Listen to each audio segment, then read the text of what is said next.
The relative calm of a summer afternoon was broken on July 29th as a major earthquake occurred in Russia. And because earthquakes can trigger tsunamis, the Emergency Operations Center was activated in Port Alberni.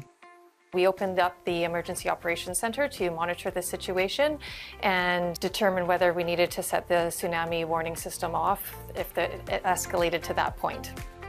Started off as a tsunami watch, which meant that we were watching and monitoring the situation. It escalated to an advisory, which meant that there could be some waves on the shore, and we needed to ensure that people didn't go to the harbor or the shoreline. And the next step would have been tsunami warning, which would have triggered the sirens, but we never, thankfully, got to that step. People should know if they're in the inundation zone or not. That's really critical, because if you're in the inundation zones and you hear those sirens going off, you need to immediately evacuate your home. If you are not in the inundation zone, it's important to stay in place and stay at your house and stay off the roads to make space for people and first responders who do need to traverse the roads. But there is another more imminent danger if the earthquake happens closer to home. If you feel the earthquake here and you actually feel the earthquake for more than 20 seconds and it's significant, that is your warning. And we might not have time for officials to hit the trigger, so it is important to just know that that's your warning and move away from the water and immediately go to high ground. And in any emergency, timely, accurate information is vital.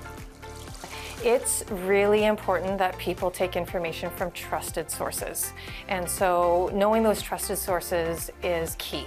So trusted sources would be your local governments or First Nation governments. It would be our province of British Columbia, so specifically Prepared BC and Emergency Management, which would be Emergency Info BC. It would be our radio station, and it would be in this case, the National Tsunami Warning Center. So those are the places to go to. Those are where you want to look for information, and of course our ACRD emergency Facebook page as well.